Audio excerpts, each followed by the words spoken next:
நீங்கள் வைரம்.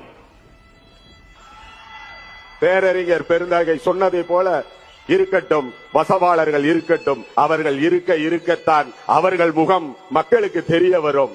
எப்போதுமே நிழலின் அருமை வெயில் இருந்தாதான் தெரியும். கொஞ்ச காலத்துக்கு அந்த வெயில் இருந்துட்டு போகட்டும். அவற்றை எல்லாம் ஒழிப்பதற்கு மக்கள் விரும்பும் முதல்வர் வேட்பாளர், நாளைய நம்பிக்கை, வெற்றி தலைவர் தளபதி இருக்கிறார், வழி காட்டுவார். அவர் வழியில் தமிழகமே திரண்டிடுவோம். தன்மானம் படைத்த தமிழகத்தை, எவருக்கும் அஞ்சாத தமிழகத்தை, எந்த பாசிச பாயாசங்களுக்கு அடிமையாகாத தமிழகத்தை, மத போர்வையில், சாதிய போர்வையில், எந்த போர்வையிலும் ஒளிந்து கொண்டு நம்மை அடிமைப்படுத்தாத ஒரு சமுதாயத்தை, எழுச்சியை நீங்கள் உருவாக்குவீர்கள். இந்த தமிழகம் கடைசியாக நம்பிக்கொண்டிருப்பது உங்கள் ஒருவரைத்தான். பேசி பேசி ஏமாற்றிய தலைவர்களுக்கு முன்னால் பேசாமல் புரட்சி செய்கின்ற எங்கள் தலைவா, உங்களை நாங்கள் அண்ணன் என்று சொல்வதா, அடுத்த படியிலே அன்னை என்று சொல்வதா,